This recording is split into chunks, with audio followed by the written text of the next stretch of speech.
Good day and welcome back to another DBZ Dokkan Battle video. In this video we are going to take a look at the Bond of Master and Disciple Infinite Dragon Ball History event. So this is the latest stage to come to the Infinite Dragon Ball History event, and it doesn't seem to be too bad, honestly. It's the Bond of Master and Disciple, and we'll be facing numerous enemies or allies, I guess, depending on how you want to look at it, that are obviously part of famous Master and Disciple bonds. So it starts off with Roshi, for example, moves into Goku, then moves into Piccolo, then moves into Gohan, then future Gohan, then obviously Trunks, etc., etc., all the way up to Whis and Beerus. In terms of missions, it's pretty simple. So you just need to clear the stage with at least 3 Bond of Master and Disciple category characters, which is pretty straightforward. And then you just need to basically clear the rest. There's quite a few stones to earn as well, with I think it is 22 stones currently that is available, or 24 stones. You also need to clear the stage within 18 turns. And yeah, that's pretty much it. So before we talk about team build, we'll just talk about the enemies for a second, and then we'll discuss the first enemy, and then we'll discuss the team build. So in terms of the build, obviously you want to include 3 Bond of Master and Disciple characters. It's not too difficult to do, considering the strength of the Bond of Master and Disciple category. And you can build this numerous ways. You can build a Future Saga team, a Goku's Family team, or a Vegeta's team, or even a Representatives of Universe 7 team. All of those are perfectly valid, so there are numerous builds. I've gone with a direct Bond of Master and Disciple team, and I've utilized a couple free-to-play options. So let's talk about Roshi, and then we'll continue talking about the team. So Roshi, nothing too crazy. He's just immune to the ability to seal, which isn't that spectacular. And beyond that, he's nothing too crazy in terms of difficulty. How our team is going to work is essentially we have a couple key units that we're going to be utilizing, and then we're going to have a couple floating units. So for our major combination, we've got the Piccolo and the Gohan unit, the Universal Survival Saga unit, and they're going to be paired up with the Master Roshi, the LR Master Roshi. He's going to be paired up with them. They're a pretty nice pairing, and we'll talk about them just now.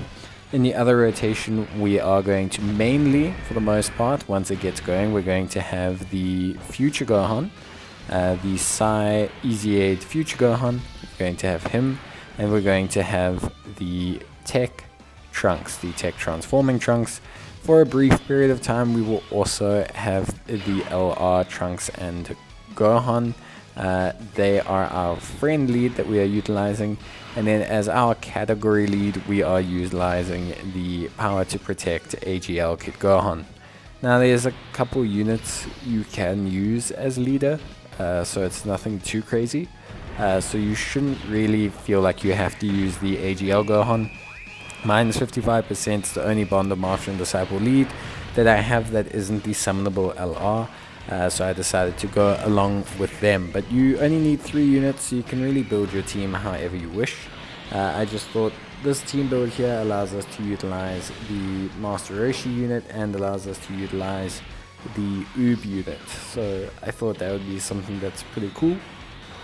In terms of the Goku, there's nothing too crazy here. In terms of Goku, he's just immune to stunning as well. So there's nothing really that we need to take of note. So in terms of the Master Roshi and the Ultimate Gohan and Piccolo rotation, they're pretty solid rotation. Not spectacular, but they are pretty solid. So they do share Kamehameha, which is great. They share Tournament of Power, which is also super great. And that is pretty much it for the links, to be entirely honest. They also share Brainiacs as well, which is pretty solid, and yeah, nothing too crazy, but decent enough in terms of links. Brainiacs gives him attack and defense of 10%, Tournament of Power gives him 3 key, and Kamehameha gives 10% attack when they're firing their super attack. Not to mention that the Piccolo and the Gohan, when they are combined in the same turn as a representative of Universe 7 category ally, they also provide a Ki +2 and attack and defense of 20% when there's another rep of Universe 7 unit in the same turn. So, pretty good. They do disable their enemy's guard as well, which is somewhat helpful when you can get them to fire off an attack first. It does make all attacks type neutral, which is a somewhat useful skill, but nothing too crazy. And then we have Master Roshi, who's going to dish out a lot of damage and also obviously brings with a lot of utility on his side. So he brings through the medium chance of evading, the ability to seal and stun, which isn't something too spectacular, but is pretty cool. As you can see, we kind of bursted through the Piccolo, but he had stunning, sealing, and attack lowering. He's probably the easiest one due to the strength of our physical components, so being able to kind of take him out is pretty helpful, and did save some time. In the other rotation, we are going to have the Easy Aid Future Gohan. He's going to be linked up with the Trunks. Future Gohan, remember, has attack of 158%, raising his defense depending on how low his health is. He also, of course, reduces damage received by 30%, which is helpful. And by now, he's going to, well, definitely in this video, hit his max damage reduction of 58% in total, gaining 7% per turn for 4 turns after appearing. He also has an additional attack and defense of 120%, and a medium chance of critting when there's a future Saga category ally whose name includes Trunks. Him and the Tech Transforming Trunks share 5 links, so they are a pretty potent combination. So yeah, pretty powerful combo there, obviously pretty helpful. The physical Super Saiyan Gohan Future, he's going to be paired up with Trunks, and he's going to obviously activate that passive all the time. He won't take any damage, he's not going to be a concern at all for this entire event. I do wish he would have crit a little bit more. I was counting on it to beat the 18 turn timer, but he does perfectly fine. Then we have the Transforming Trunks. Obviously he will activate his Super Saiyan form pretty early on, which is something we are counting on. In terms of that Gohan, pretty much the same abilities as Piccolo, nothing too crazy about him. Now we're stepping onto the Future Gohan. He's also immune to defense lowering. So yeah, pretty much nothing too crazy. Super Saiyan Trunks, he'll be transformed and he'll slowly gain attack and defense every single turn, whilst also stacking attack and defense as well. So pretty good unit for long form events, obviously a very powerful unit, especially when paired up with a front tank like Future Gohan, who can kind of just be there, you know, providing some really good front tanking defense. It's a pretty nice combo overall, and something that we can definitely utilize to take on these long form events. We do have Trunks' active skill, but it's not something we're going to really utilize that much. It's not really a skill that we're too interested in taking on. It's not that it's bad, it's just that it can kind of screw you over sometimes. It can be very good, and it can be pretty average. So it is just something that you do just need to be a little bit careful when utilizing, but otherwise it's nothing too bad. So other than that, the 2 floating units, or the major floating units, are going to be the AGL Gohan Kid, who's the Heavenly Events and the Bond of Master and Disciple lead. He raises defense on his super attack, which is great. He's a stacker. His active skill is also very helpful, which is great, and we can activate it because we have Piccolo, which is obviously something really cool, and does really help. So we do have that ability to utilize his active skills and everything like that, which is great, and obviously just helps in terms of, you know, controlling and keeping everything going. So you can see there we get the active skill active because we have a Piccolo on the team, which is always super helpful. He is just pretty good. It's just a great unit. His active skill allows us to heal, allows us to guard all attacks for 1 turn, raises all our allies' defense as well, so it's something we can use to heal up at some point, especially since we've mainly come with damage reduction items. We haven't rocked up with anything else. So yeah, pretty cool ability. It is going to help us quite a bit. We're now on to Trunks. Trunks is the same as Future Gohan, just immune to that damage reduction as before, that defense reduction, stunning and sealing, which is obviously a little bit annoying, but I mean it is what it is. We can't really control that too much. Our concerns at this point aren't too many. We don't have a lot of strength types on the team, so Trunks isn't really a big threat. And the next typings are strength and tech. Obviously, strength is a little bit of a problem for us, considering that we have quite a few physical units. The Future Gohan we're not too worried about at all, due to its high levels of damage reduction.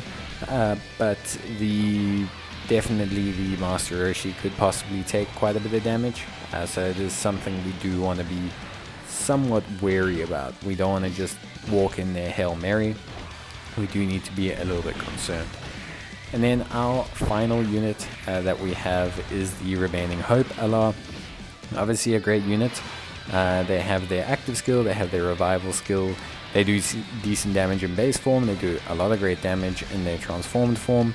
It gives us a heal, it gives us a revive, and we can just pop them in on a rotation when we feel like we need to. So if we're below 58%, we feel like it's a bit of a dicey situation, and they're on rotation, you can just pop them in, have them activate the revive mechanic, and we will utilize the heal.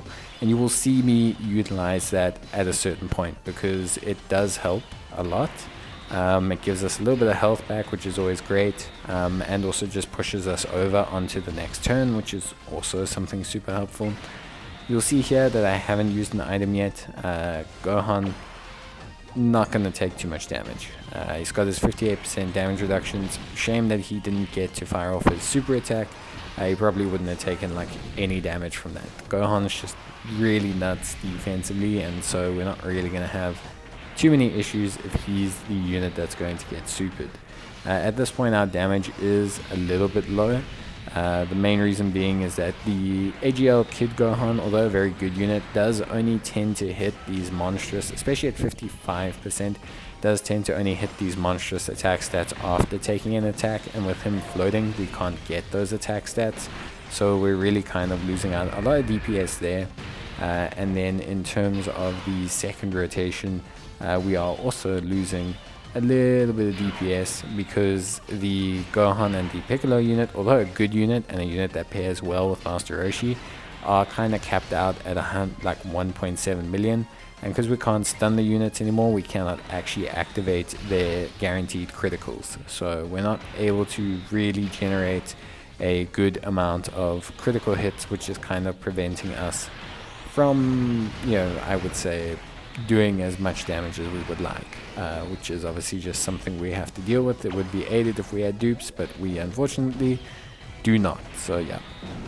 But yeah, so barring damage at this point, which is a tiny bit of a concern, and it always will be in these challenges, because if you're not rocking rainbow units or you're not rocking the absolute perfect team, it does tend to be a little bit difficult, especially if you're trying to hit the category challenges at the same time. That being said, I would just like to say that also you kind of want to like let different teams kind of build out, so it will be something interesting to do. So it's just going to depend on your team build. Now obviously Oob doesn't do a lot of damage, he doesn't really do much throughout this event. We don't even activate his heal, so it's really not like a spectacular performance from Oob.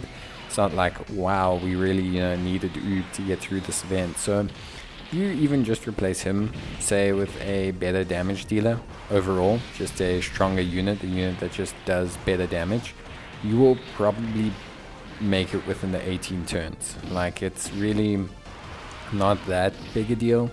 Oob's heal doesn't necessarily count for much, considering it doesn't activate, and also his effects of attack lowering and defense lowering don't really kick in at any given point, so it is something that's not really entirely usable. Obviously we're activating the active skill here. This is just because we have the Master Roshi, and I want to get a little bit of a heal back here, have Master Roshi's defense go up, and just be able to essentially rely on him to tank it up, which will be super helpful. At this point we're just not too concerned about items or anything like that.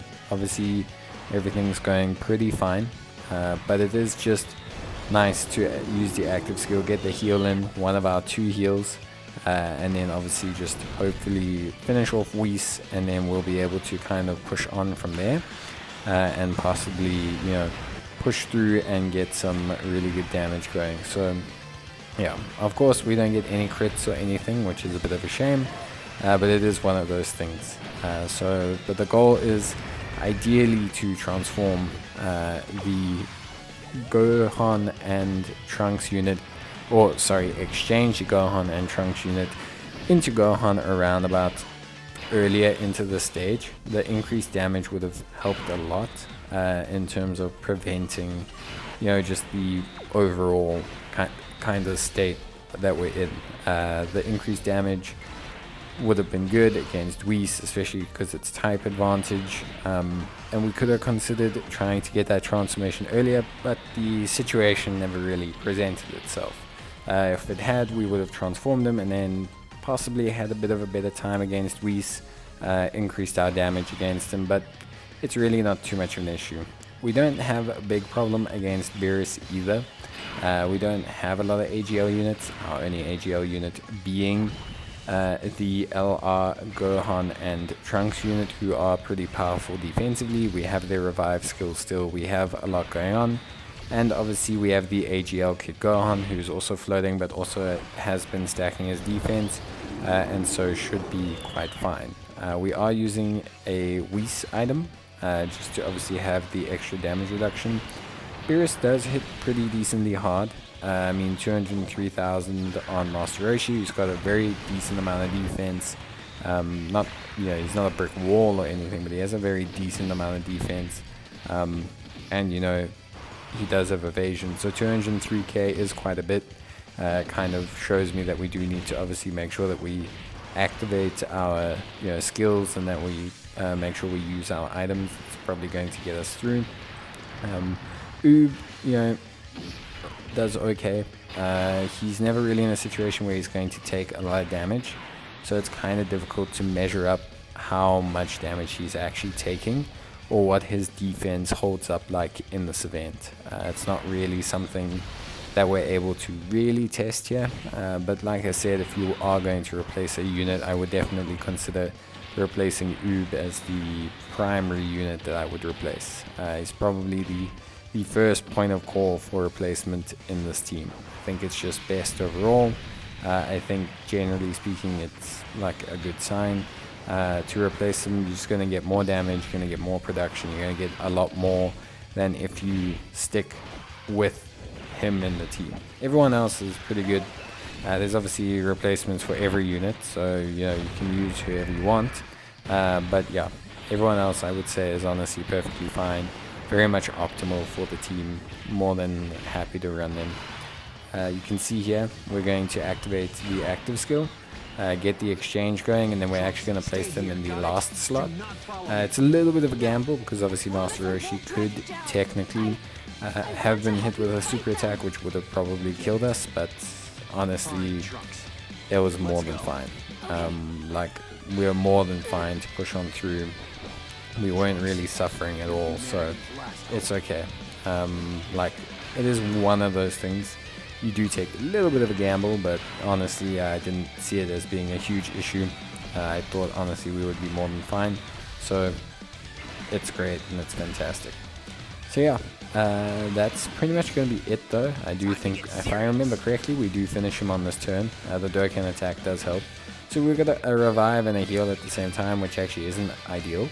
Because obviously, you know, well, I guess we would have been healed up to 100%, but kind of wastes the heal from the revive, because you're obviously getting the big Dokkan heal, because we're getting Master Roshi to do a pretty good attack. But either way, I mean, it's really not a problem.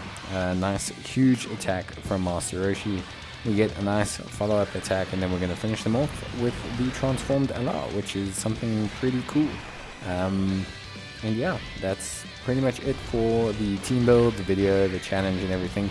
I honestly didn't find the event to be that challenging. It could just be the team build, but for me, it really just wasn't that difficult. I think a lot of the units just did what they were supposed to do, and everything went smoothly. Like I said, we didn't really take any unlucky super attacks though, which does generally help the situation quite a bit.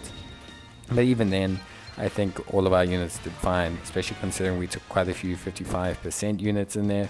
But our combo of Trunks and obviously Future Gohan was just a bit too powerful, I think. And obviously them both being rainbowed is also a very, very good thing. But yeah, that is it. So if you enjoyed the video, leave a like on it. And if you have any queries, leave any comments. Maybe you need help with team build. Maybe you want to try out some other units. But yeah, that is pretty much it. So we didn't finish the 18 turn challenge, but we'll get there. Just need a little bit more luck. We'll try a different team. But that's going to be it from me, guys. I hope you enjoyed the video. If you did, leave a like on it. Otherwise, I will see you guys in the next one. So until then, take care, stay safe, and bye.